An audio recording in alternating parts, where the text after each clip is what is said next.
Hola, vamos a hacer el desafío 27 de la página 62 y se llama Todo depende de la base. Dice, recordemos que en geometría plana la altura de un triángulo es cada uno de los segmentos que une un vértice, que es donde se unen dos lados, con un punto de su lado opuesto. ¿El lado opuesto a quién? A ese vértice, y es perpendicular a dicho lado. Significa que esa línea va a formar un ángulo de 90 grados con el lado opuesto. Recordemos también que las alturas podrían estar dentro del triángulo, fuera de él o incluso coincidir con uno de sus lados. Esto depende del tipo del triángulo que sea. El triángulo obtusángulo es el que tiene un ángulo mayor a 90 grados. La altura relacionada con el lado más largo, esta va a estar dentro del triángulo, como en esta fotografía que es el H2.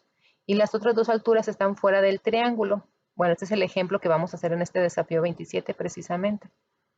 El triángulo rectángulo, en cambio, la altura con respecto a la hipotenusa es interior, como aquí, la línea que está en medio del triángulo, esa es la altura que está cruzando la hipotenusa, o que está tocando la hipotenusa y ahí está formando el ángulo de 90 grados.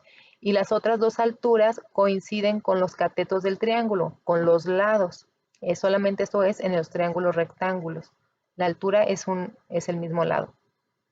Esto lo vimos en el desafío 26. Igual en el triángulo acutángulo, donde las tres alturas se encuentran dentro del triángulo. ¿Por qué? Porque es un triángulo, que tiene sus tres ángulos menores a 90 grados. Ahí las alturas están dentro del triángulo y esto también lo vimos en el desafío 26. En este caso, en la página 62 nos dice, Lidia dice que en un triángulo cualquiera, según el lado que se elija como base, se pueden trazar la altura. Por ejemplo, ella trazó la altura H1, considerando como base el lado B del siguiente triángulo escaleno. Recordemos que los triángulos escalenos son los que tienen sus tres lados diferentes, ¿verdad? Nos dice aquí, tracen la altura que se va a llamar H2, considerando como base el lado C, y tracen la altura que se va a llamar H3 considerando como base el lado A. Bueno, yo aquí estoy marcándoles precisamente,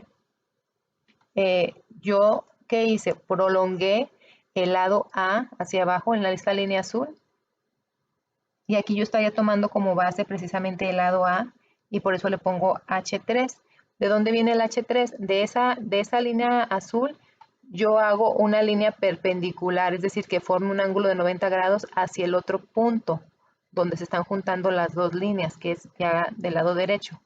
Y ahí yo estoy trazando la altura. La altura es la línea naranja, nada más, esa es la altura. La otra línea azul yo nada más la puse como auxiliar, pero la altura es la línea naranja.